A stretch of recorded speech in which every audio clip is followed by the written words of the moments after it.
Magandang araw sa inyong lahat, sa lahat ng mga pamilyang Pilipino. Ito po muli si Pastor Gary Romero, ang inyong Strong Family Advocates, Philippines, at nagpapasalamat sa mga tumatangkilik ng ating gawain na ito. Tayo po'y dadako na sa pananalangin. Shall we pray? O aming Ama, maraming salamat sa bawat pamilyang Pilipino na nakakakilala kay Jesucristo at tinatanggap si Jesus na kanilang maging Panginoon na tagapagligtas. Naway dumami pa ang pamilyang Pilipino na may pagkakilala sa Panginoong Jesucristo at may pagkakaroon ng pagtatalikod sa kanilang mga kasalanan. Sa pangalan ni Jesus. Amen.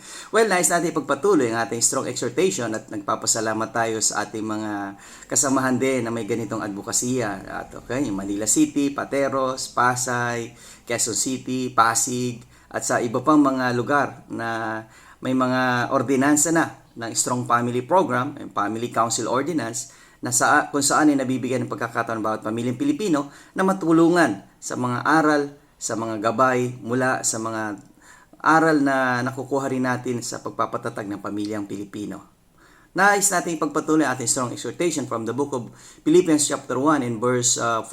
And many of the brethren in the Lord, waxing confident by my bonds, are much more bold to speak the word without fear. Some indeed preach Christ, even of every stripe, envy, strife, and some also of goodwill. Well, tandaan natin lahat na ang salita ng Diyos ay nagbibigay sa atin ng pagkakataon upang maging matatag tayo sa bawat pagsubok sa buhay na ito.